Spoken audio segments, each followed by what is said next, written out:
ओम शांति। आज बाबा के 9-1-23 के महावाक्य। बाबा ने कहा, मीठे बच्चे जी बाबा, मर्जीवा बने हो तो सब कुछ भूल जाओ। बाबा ने कहा, मर्जीवा बने हो तो सब कुछ भूल जाओ। एक बाप जो सुनाते हैं वही सुनो और बाप को याद करो।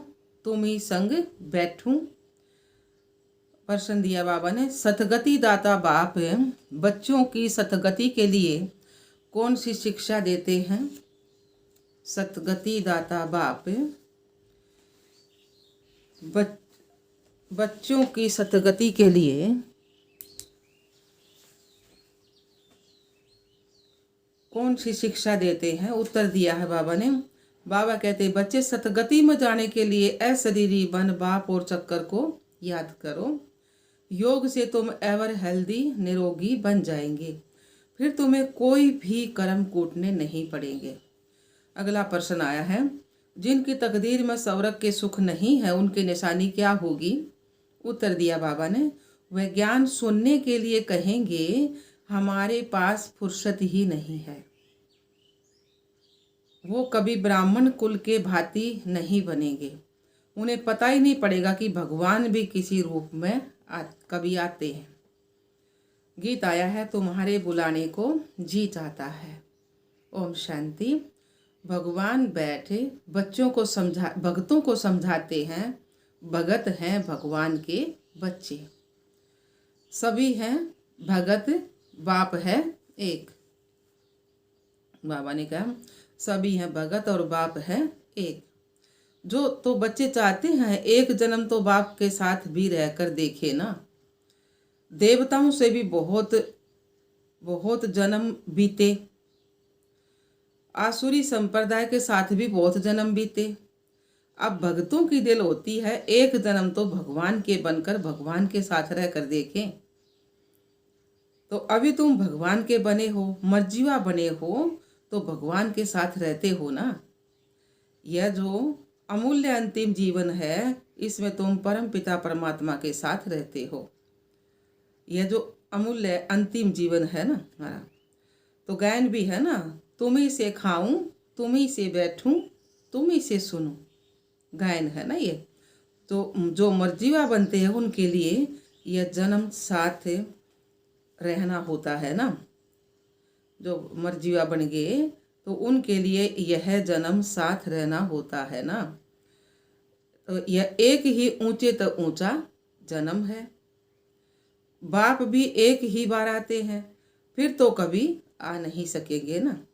एक ही बार आकर बच्चों की सर्व कामनाएं पूर्ण कर देते हैं ना। भक्ति मार्ग में मांगते बहुत हैं। साधु संत महात्माएं देवी देवताओं आदि से आधा कल्प से मांगते रहते हैं, और दूसरा जप तप दान पुण्य आदि भी जन्म बाई जन्म करते ही आए हैं। तो कितने शास्त्र पढ़े हैं, अनेक शास्त्र मैगनीज आदि बनाते थकते ही नहीं है। समझते हैं इनसे ही भगवान मिलेगा। न समझे है ना कि इनसे ही भगवान मिलेगा। तो परंतु बाप खुद कहते हैं, तुम जन्म जन्मांतर जो पढ़े हुए हो और अब यह जो कुछ शास्त्र आदि पढ़ते हो, इनसे कोई मेरी प्राप्ति नहीं होती है। तो बाबा ने कहा, बहुत किताब आदि हैं। क्रिश्चियन लोग भी कितना सीखते हैं, अनेक भाषाओं में बहुत कुछ लिखते ही रहते हैं ना।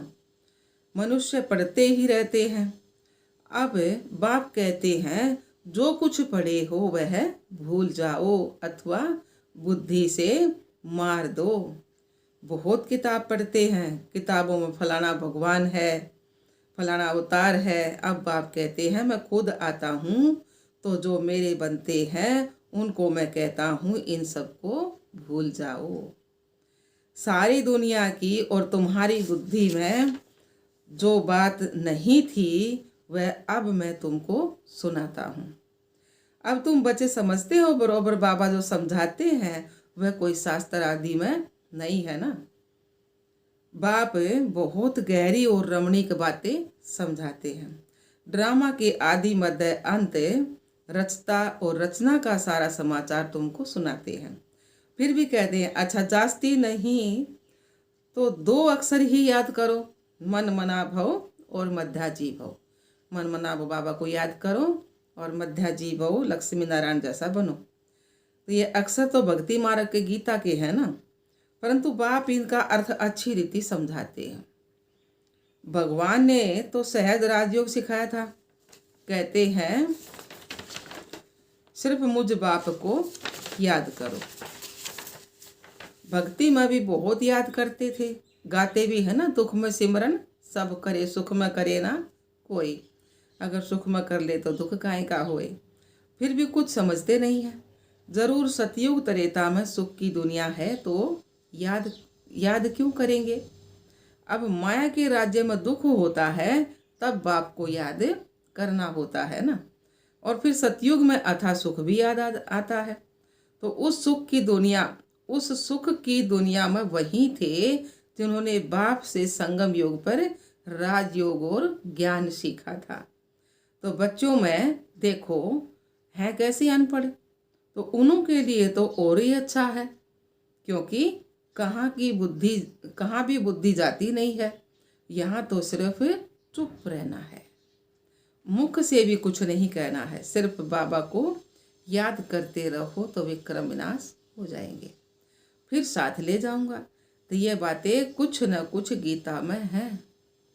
प्राचीन भारत का धर्म शास्त्र है ही एक, तो यही भारत नया था, अब यही भारत पुराना हुआ है। शास्त्र तो एक ही होगा ना। और जैसे बाइबल एक है, जैसे क्रिश्चियन धर्म स्थापन हुआ है तो अंत तक उनका शास्त्र एक ही है। क्राइस्ट की भी बहुत महिमा करते हैं। कहते हैं उसने पीस स्थापन की, शांति स्थापन की। अब उसने तो आकर क्रिश्चियन धर्म की स्थापना की है। उसमें पीस की तो कोई बात ही नहीं है, शांति की तो कोई बात ही नहीं है। जो आते हैं उनकी महिमा करते रहते हैं, क्योंकि अपनी महिमा को भूल गए है ना। बौद्ध क्रिश्चियन आदि अपने धर्म को छोड़ औरों की महिमा नहीं करेंगे। भारतवासियों का अपना धर्म तो है ही नहीं। यह भी ड्रामा में नोंदा हुआ है ना। जब बिल्कुल ही नास्तिक बन जाते हैं ना, तब फिर बाप आते हैं।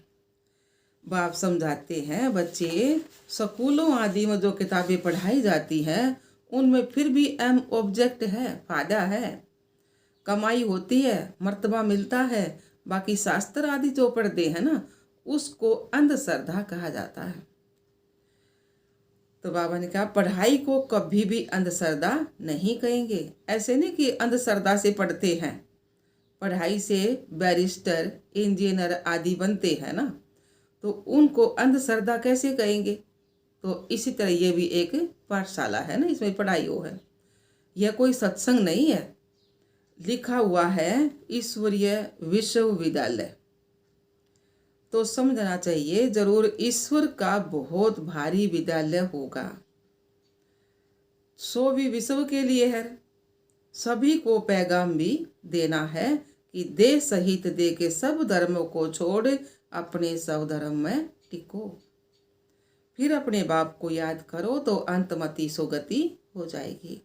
अपना चार्ट लिखना है, कितना समय हम योग में रहते हैं। ऐसे नहीं कि हर एक रेगुलर चार्ट लिखेंगे, नहीं, थक जाते हैं। वास्तव में क्या करना है, रोज अपना मुंह आईने में देखना है, तो पता पड़ेगा कि हम लक्ष्मी को व सीता को वरने लायक हैं, वह प्रजा में चले जाएंगे। पुरुषार्थ तीव्र कराने के लिए चार्ट लिखने को कहा जाता है। और देख भी सकते हैं कि हमने कितना समय वासियों बाबा को याद किया है। सारी दिनचर्या सामने आ जाती है। जैसे छोटेपन से लेकर सारी आयु की जीवन याद रहती है ना, तो क्या एक दिन का याद नहीं पड़ेगा। देखना है कि हम बाबा को और चक्कर को कितना समय याद करते हैं। ऐसी प्रैक्टिस करने से रुद्रमाला में पिरोने के लिए दौड़ी जल्दी पहनेंगे।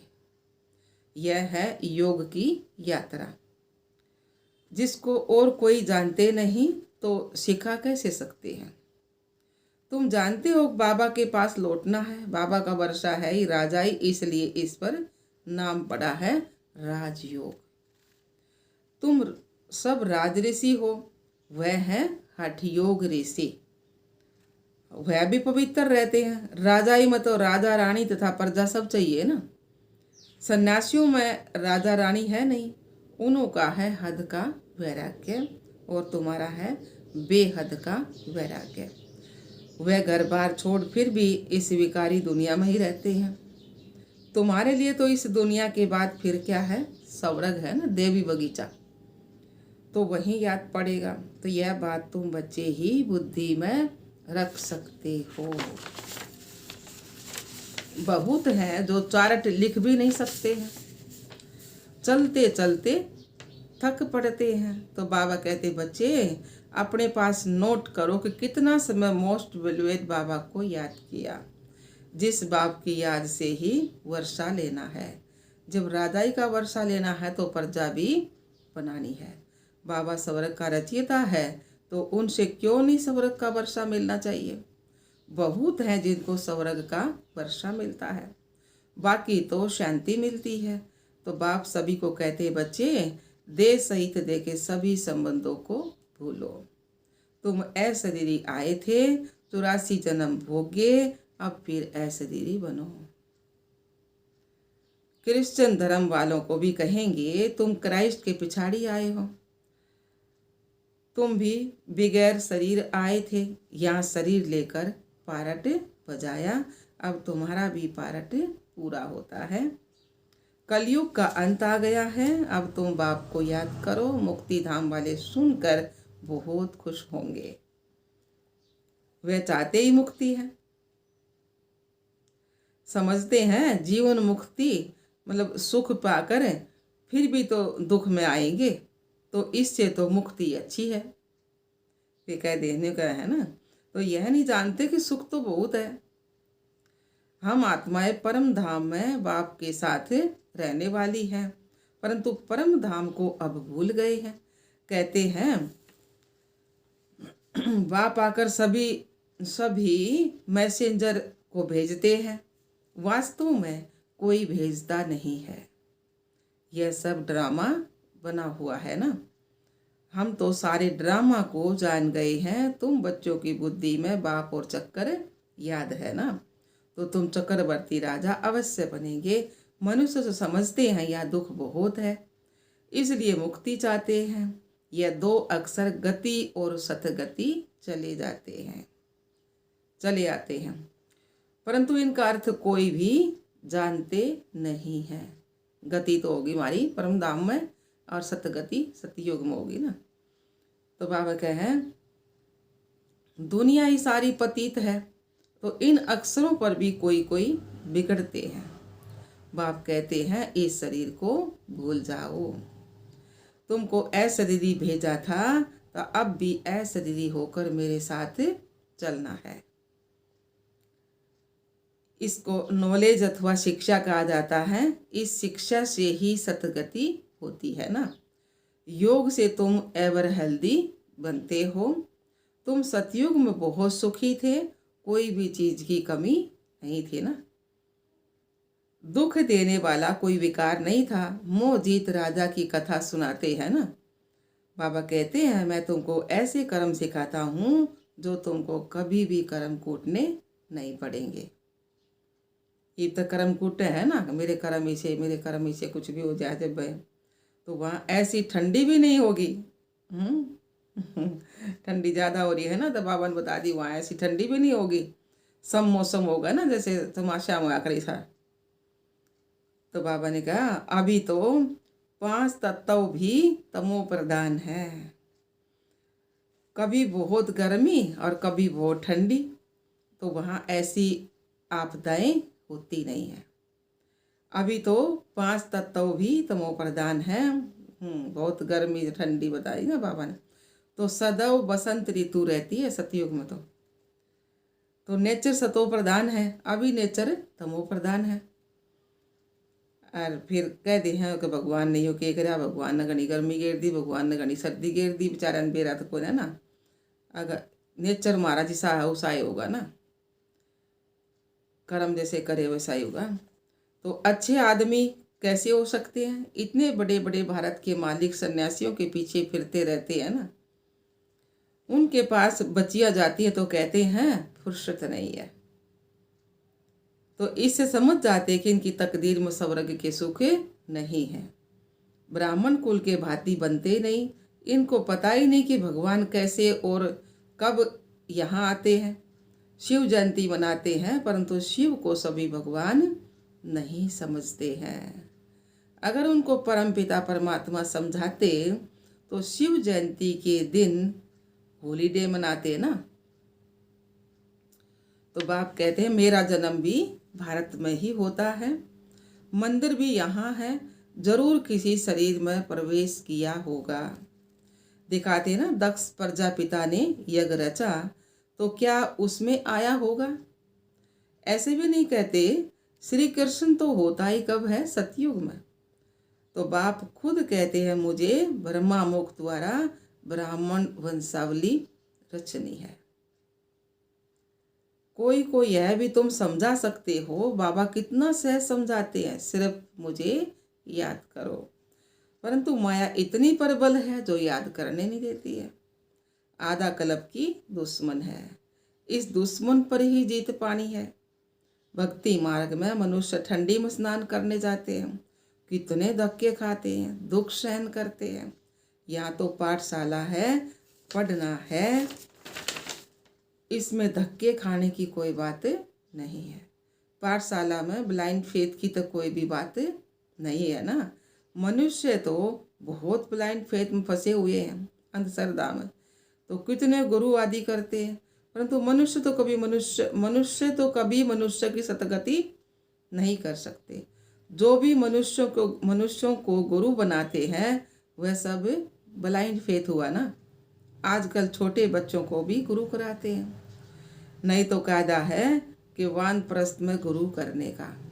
अच्छा जी बाबा, मीठे मीठे सिकलदे बच्चों प्रति माता पिता बाप दादा का याद प्यार और गुड मॉर्निंग। रूहानी बाप की रूहानी बच्चों को नमस्ते। हम रूहानी बच्चों की रूहानी बाप दादा को याद प्यार गुड मॉर्निंग, नमस्ते नमस्ते नमस्ते जी।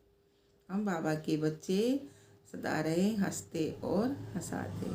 शुक्रिया मीठे बाप दादा, शुक्रिया बाबा।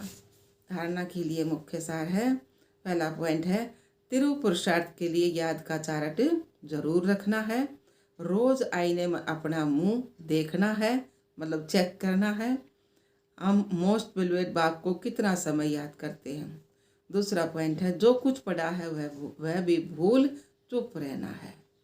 मुख से कुछ भी कहना नहीं है, बाप की याद से ही विक्रम विनाश करने हैं।